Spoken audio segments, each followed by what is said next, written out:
Welcome to the 7 Days to Amazing podcast, where you learn how to make your life, business, and style even more amazing in the next week. Now your host, Sharon Haver of FocusOnStyle.com.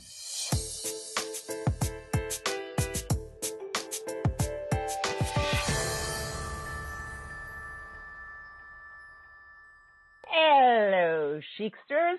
I am Sharon Haver, and you are about to be amazed. I have a very special guest on today's episode of the 7 Days to Amazing podcast, Richard Nahem. He is the founder of the EyePreferParis blog and EyePreferParis tour since 2006. We all have our special place that we dream of living in. But Richard made that happen when he picked up and not only left New York and being my best friend since my Brooklyn days, but picked himself up and headed off to Paris, where he started his own thriving business there. His Paris and travel photos have appeared in travel publications and websites such as Travel Agent Central Magazine, France Today, and Passport Magazine. He won the Jura Award of Merit in the International Fine Art Photography Competition in 2013. Now, when living in New York, Richard was a successful private chef, caterer, event planner, and producer of cultural events. He has worked with many celebrities, including Sarah Jessica Parker, Whitney Houston, and Joan Rivers. Kind of off his bio, Richard also is able to identify any disco song in the first 3 beats, but I digress. After a teenage trip to Paris, Richard decided to become an instant Francophile. He visited the city frequently until he made it his home in 2005. With 25 years of rave reviews from friends and colleagues, Richard decided to take his own private tours of his Paris public. His goal is to provide fun and adventurous and exciting tours of Paris for the independent, spirited traveler. Richard is also one of my guests, experts on my signature program, the Say Chic Crash Course, where he shares how to find your real Parisian style wherever you are. So today we're going to talk about how to find your own personal Paris or your special place wherever you are on this episode of 7 Days to Amazing. I'd like to take a second and welcome Richard Nahem. I am thrilled to have you here with us today. The guy who used to live a couple of blocks away from me where I grew up, you're all the way across on another continent, and I never see you anymore. So thank you for coming here and for sharing your brilliance with our audience. Oh, bonsoir, Sharon. Actually, it's evening here in Paris. A little chilly here tonight, but clear and beautiful. There was a full moon here last night. I got a really great photo of it. And I'm happy to be your guest tonight, or today, over there in New York.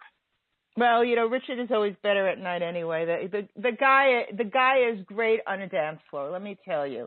We've spent a long time together, Richard and I. We actually met many years ago during, I guess it was spring break, and we met in Florida at Highlight on one of those disgusting plastic benches where they look like the Bus Depot benches, only to find out that we lived only a few blocks away from each other, and I was still in high school. Richard had just graduated from the high school, and we have become longtime friends since. So Richard is very, what's the good word to say it? He's sort of a Renaissance man in some ways, but so when I moved to Paris, I totally reinvented myself. Yeah, so he went from the Richard we all knew on the Highlight bench in Florida, from Brooklyn, from his catering business, from truffles. He used to have these to die for truffles in this truffle shop, to the catering to photo shoots, to creating all these celebrity, kind of almost like what we're doing with a podcast, but celebrity panels in New York, which is really cool. And then just picking up and going to Paris. So in Paris, he was able to quickly adopt to the Parisian lifestyle, and he also, through all his travel, is able to sort of become, not live it like a tourist, but live like a local. And that's kind of what I want him to talk to us about today, is like, we all have our places that we dream of. We all want to go somewhere, and sometimes we just can't, or to bring it home with us. So, Richard, can you just kind of give us a little bit, like, how did it happen? How did you sort of easily adapt yourself to a different culture? And let us sort of talk on how you can have your defining moment of doing that, and how it can help other people find their own private, special place wherever they are. Sure, I'd love to share that with you. So I moved to Paris in 2005 after 30 years of dreaming about moving to Paris. So I moved here, and I wasn't sure what I was going to do in Paris. I didn't want to do chefing or catering anymore. I had done that for over 20 years in New York. And so when I moved here, I was taking a year off, and all my friends and my relatives would say, "Oh, you're taking a year off. That's great. Well, we're going to come visit you." Or they will always want information. They say, "Okay, what's the latest exhibit I should go to? What's the best hotel I should stay in? What are some of the really hot restaurants right now in Paris?" And I would email them and tell them all, bring them up to date on all the latest and greatest things in Paris. And eventually I started a blog because I just thought that was a much more efficient way to share with people what was going on in Paris. Yeah, instead of doing the one to many. Right. So it's a great tip for people. So a lot of people, like you, when you want to change your businesses and you don't know how to change your business or what to do, it's like kind of the one to many approach. So if you're the person who's always the go-to expert on something, instead of just sitting there and telling people, which you can as like a consultant or a coach, but to put it in something in a bigger format so you reach more people and you increase your audience. Right. And the thing that was the early days of blogging, 2005. So, and there weren't that many Paris blogs then. I was one of the first people to have an insider, guide to Paris. Again, telling about the latest and greatest things to do here: art, culture, food, exhibits, historical things like that. And also from an American perspective, which was also important. I obviously see Paris in a different way than Parisians do, and many Parisians even read my blog because they don't even know what's going on in Paris. Sometimes they go to my blog to find out the latest and greatest there. So tell me, looking at it from both vantage points, how do you see style as a New Yorker? How do you see style as a Parisian now? And that you can, the identifying factors of what's different, how Parisians live their life, or how you can find style wherever you are and look at it in a different way and find your inspiration. Yeah, I mean, I think the thing with French style is that women dress, they just have a more pulled together look here. Even when they dress casually, they never look sloppy. In other words, they still look casual, but they don't look sloppy or out of place. They're not wearing running pants. In fact, they only wear exercise clothes like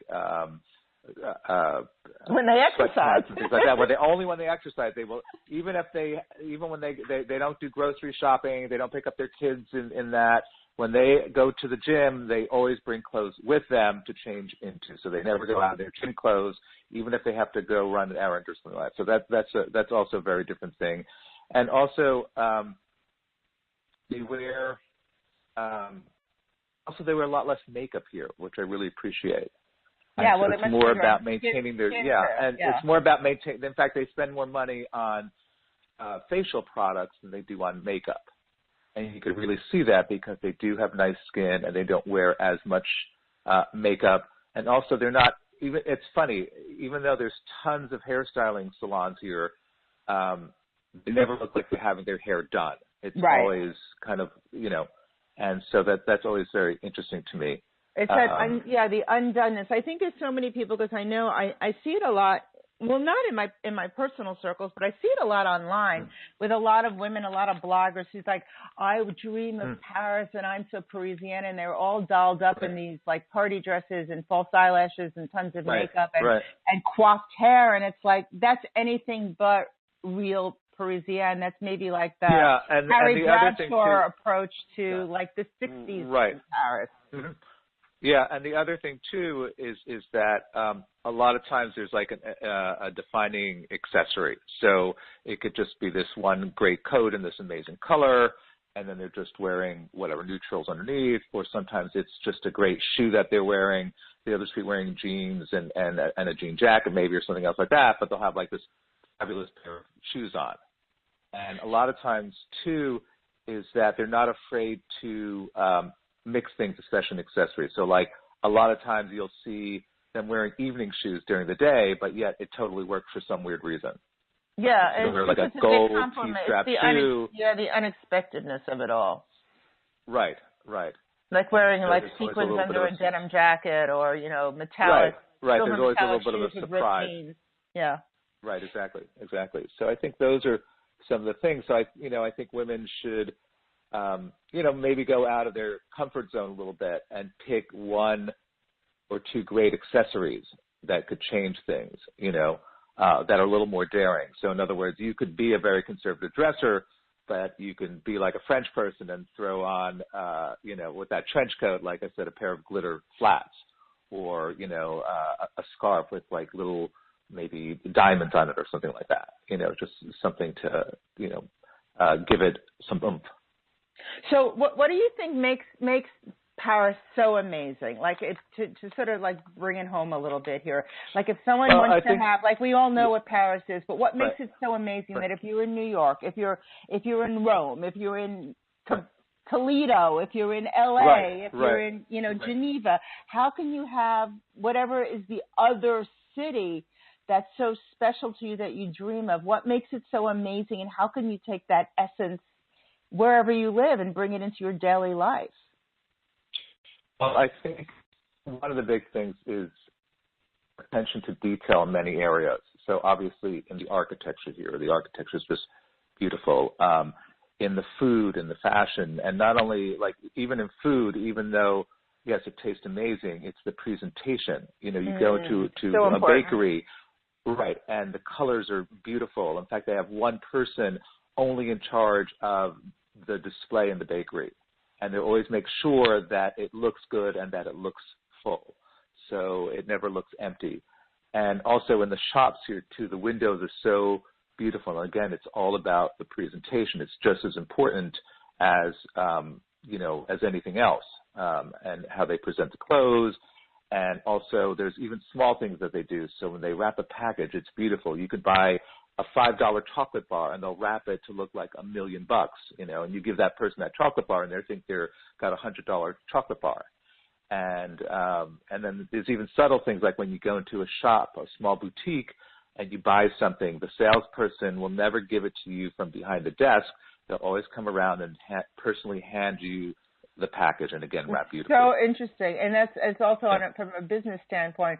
It's the customer service level of like really making everything seem special and taking pride in what you're doing. Of course, we won't talk about some of those the waiters at cafes who could barely give you a cup of coffee, but as far as personal shopkeepers.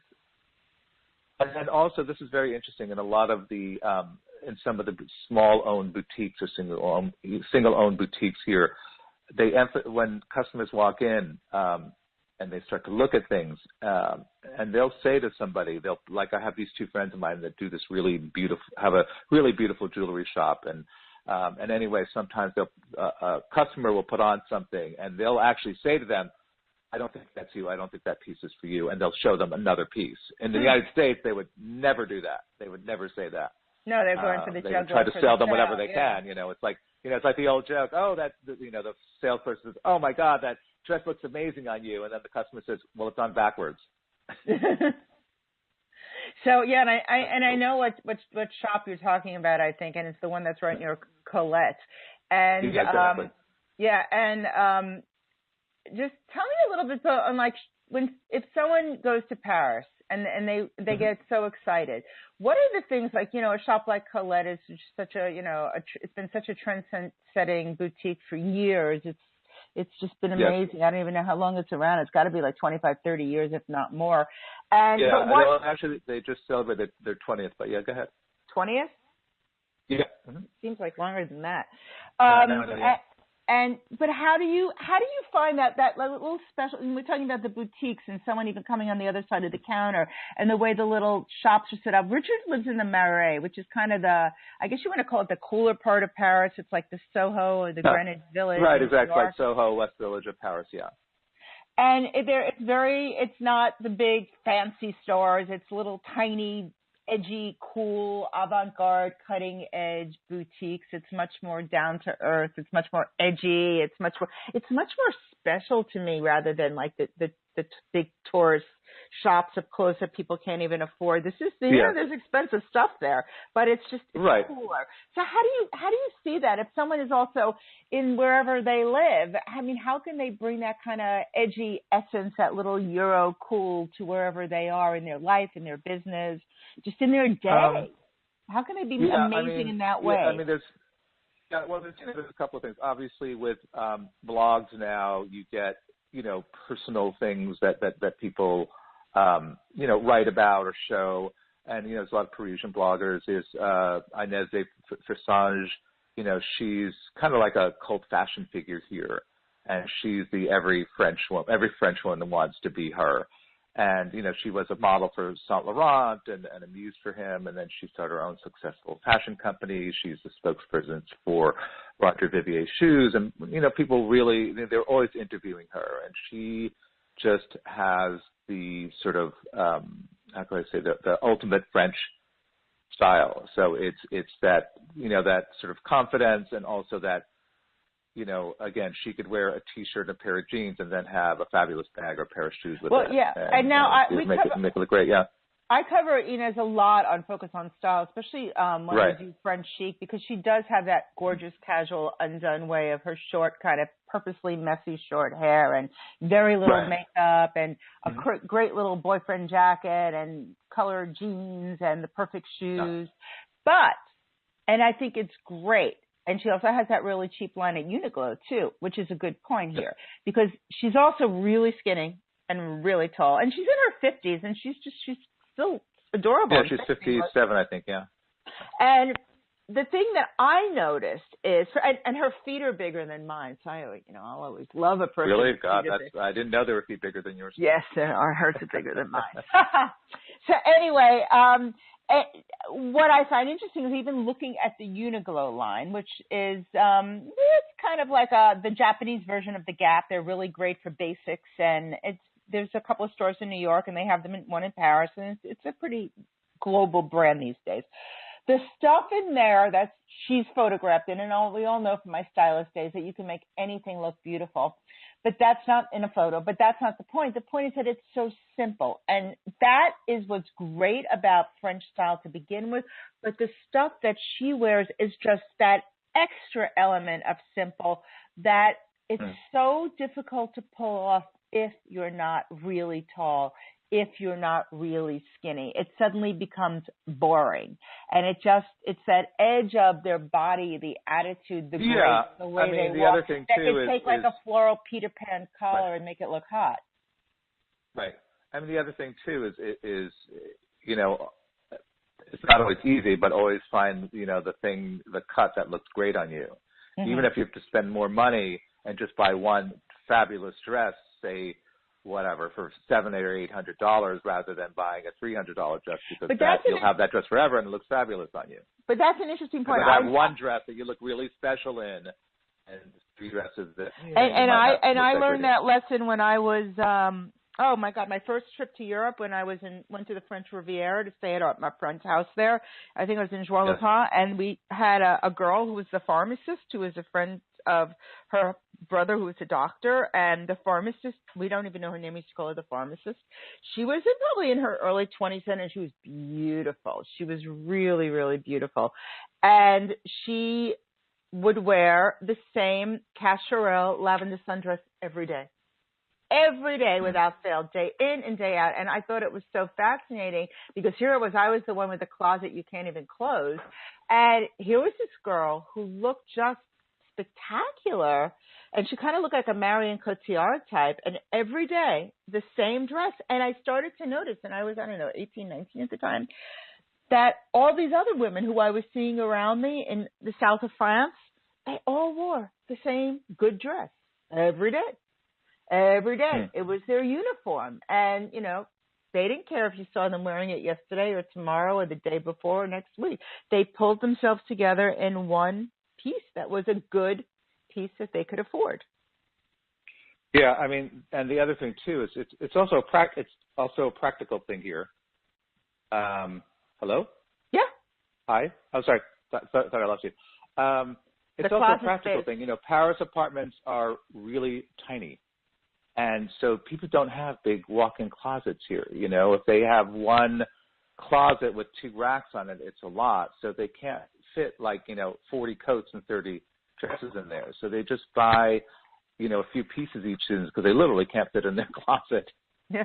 I mean, there's people, the average size apartment in Paris is 500 or 600 square feet, and so again, how much closet space could you have in a 500 or 600 square foot apartment? But imagine how much style they have in that 500 or 600 square foot apartment because they know how to find the right pieces, and that's something I'd like to, maybe you've observed it while you were there.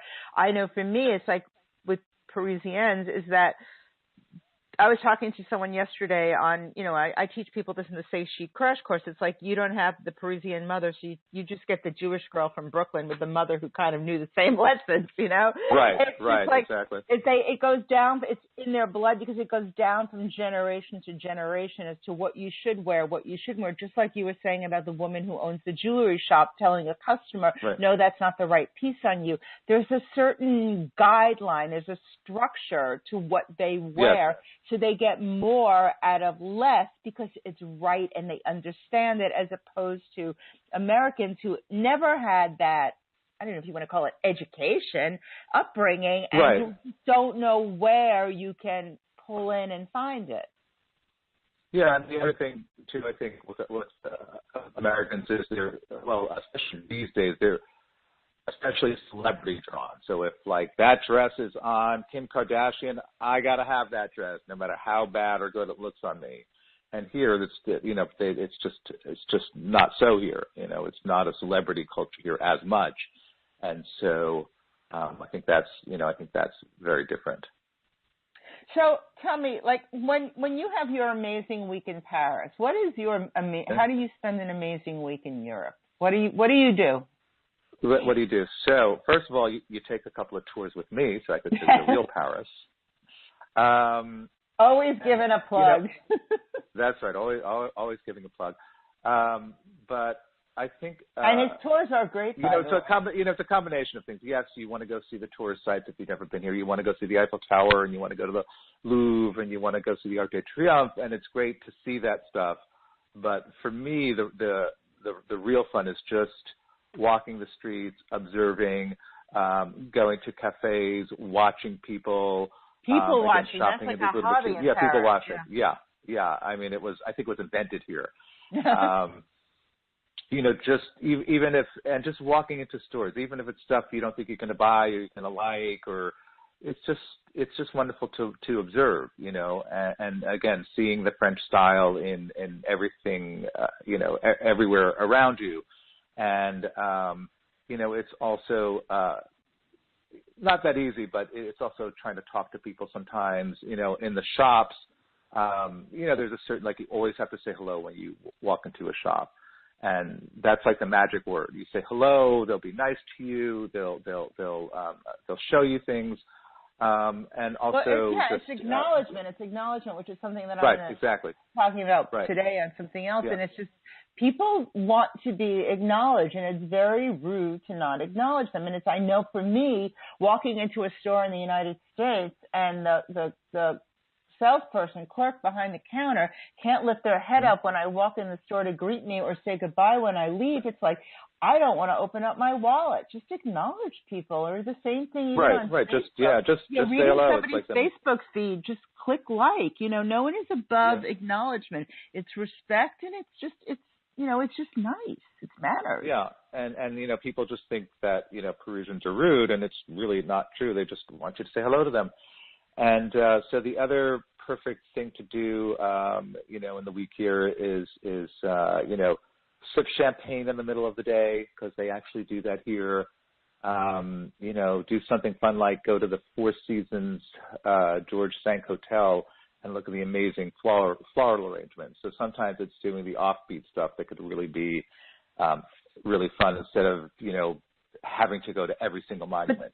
But that's a good tip too, because like you just said, to go to the Four Seasons Hotel. So now someone will say, well, I can't afford the Four Seasons, and they live from a place of, lack of abundance because Right. I can't afford it. It's not good. I'm not going to go. I didn't do it. And it's usually they were brought up in a way or they'll never let me in there. But you could just walk in there and just admire go the flowers in and even suck it up and get inspired from other things. You don't have to spend the night there, but just see it. Right, exactly. You could just walk in the lobby. In fact, I actually include that in my tours sometimes, believe it or not. I'm probably the only tour guide that takes people into the Four Seasons hotel lobby, just because, again, it's something. And the other thing, too, is I like to, it's inspirational. I also love to show people modern Paris. Of course, yes, all the monuments and the history and all of that, but it's really great to take people to the really beautiful shops and food shops and show them, and also tell them how Parisians live in current day Paris, the different customs, like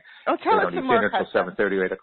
Yeah, so they don't usually eat dinner till 8 or 8:30. So if you go to a restaurant at 7:30, it's going to be empty. They don't really eat breakfast. People always say to me, oh, where should I go for breakfast in Paris? And meanwhile, they don't really eat breakfast. They have croissants and a coffee. So that's pretty much the basic Paris diet. So there's no great place. They don't even serve omelets until like midday or something like that. Yeah, it's lunch. And also, and then they don't really eat in between meals. And restaurants only open between.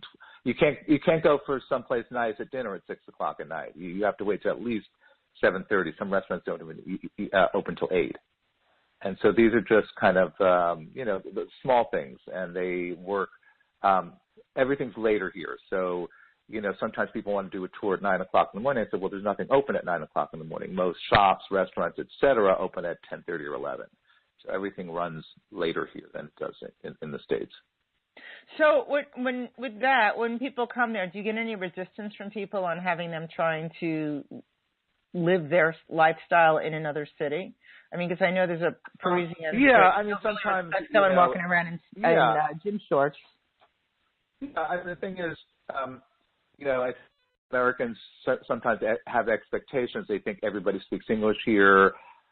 Like sometimes I'm with tour clients, and they're really lovely people, but they'll just start talking English to somebody, thinking, not even assuming that they, that they speak English, instead of just saying, "Excuse me, do you speak English?"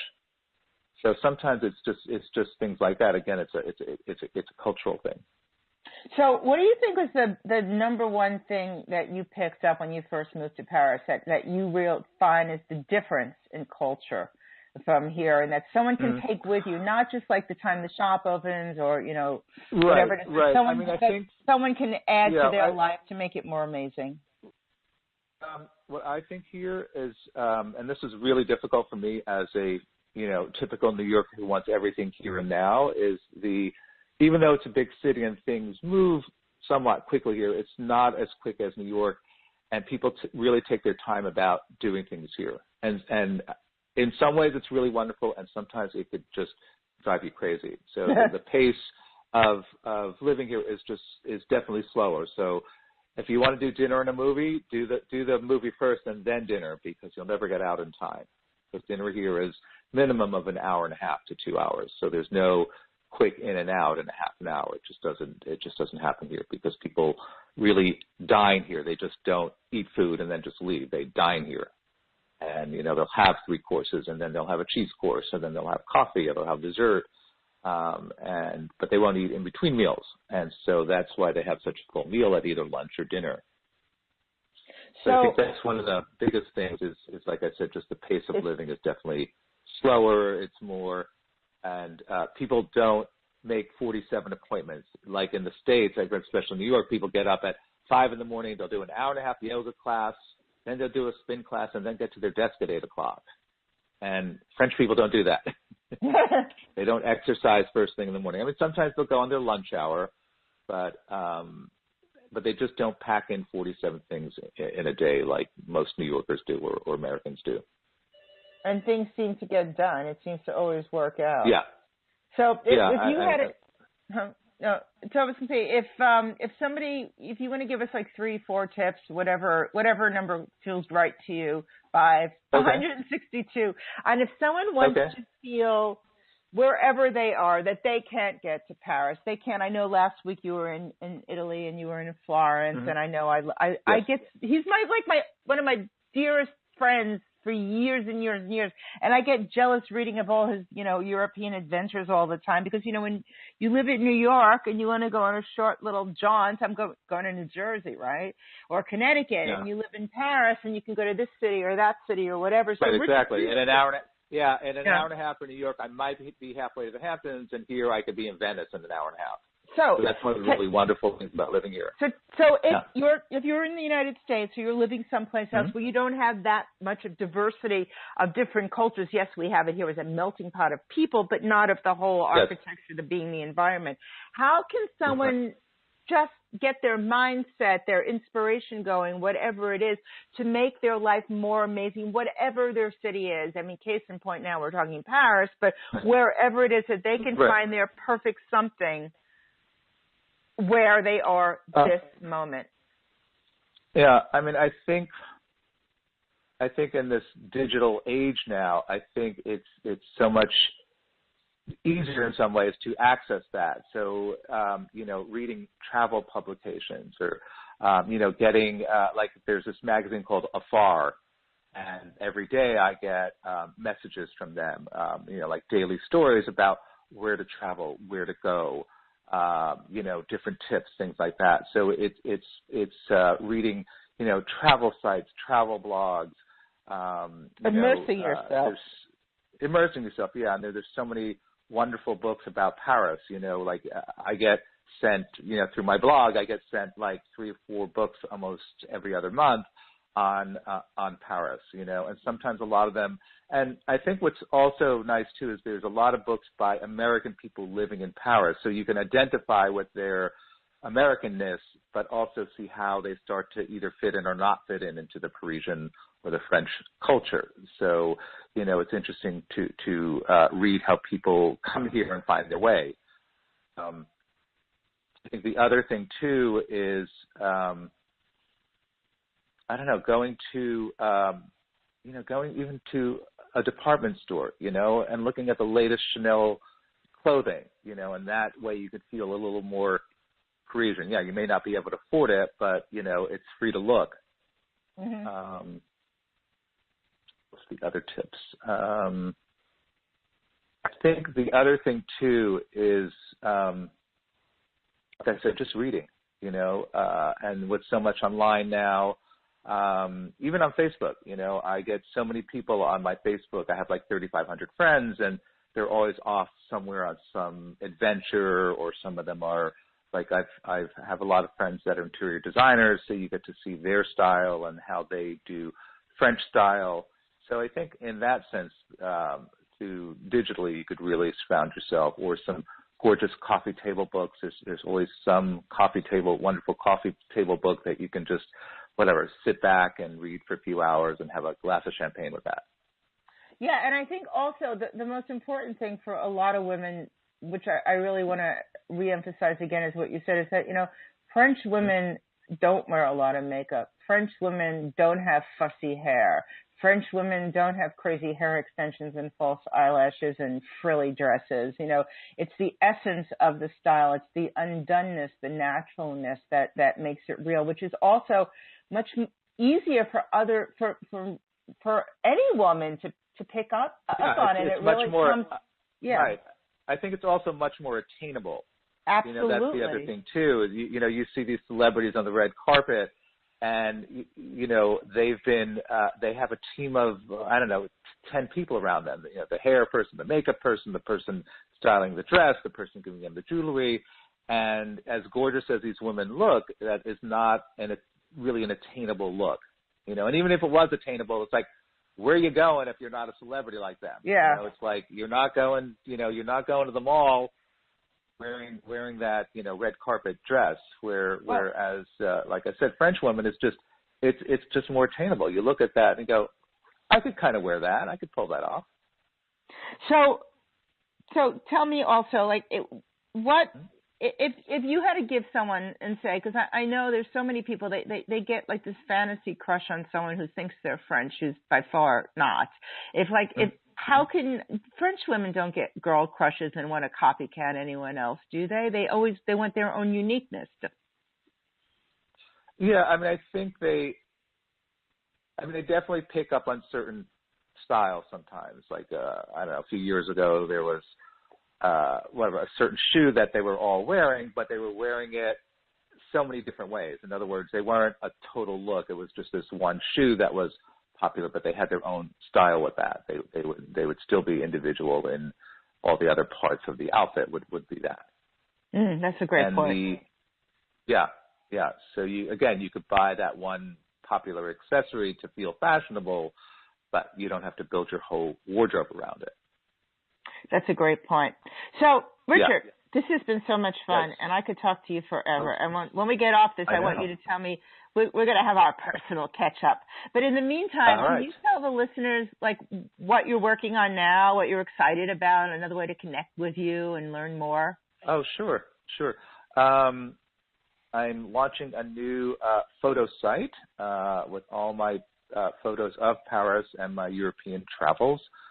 So look for that early January, February. I'm also working on a book proposal about certain type of restaurant in Paris, and I'm planning some more interesting types of tours next year. So still that working will be on EyePreferParis, yes.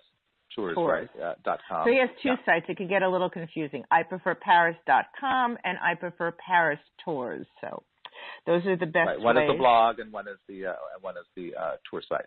Yeah. And also for those of you who have been in my Say Chic crash course, I'm sure you're familiar with Richard in there because he's one of our bonus experts. And for others, if you decide to take that step, you'll hear more about Richard in there too. And he has a really in-depth interview. So it is always fantastic to talk to you. I miss you crazy. And we were really good together, people. Richard and I didn't go off on any personal tangents, right? You know, we know each other for so long. Yeah. So we didn't go on crazy. We could read each other like a book, as they say. Yeah. Thank you, Richard Nahem, for being here. And everyone, we will see you on the next episode of 7 Days to Amazing.com. Thank you. A bientôt, which means see you soon in French. Bye. That's a wrap. Well, not so fast. Don't forget to hop over to FocusOnStyle.com for exclusive content to help you live your most amazing life with style and success. For even more great stuff that Sharon only shares by email, subscribe to her In the Know list at www.FocusOnStyle.com/insiders. See you next time.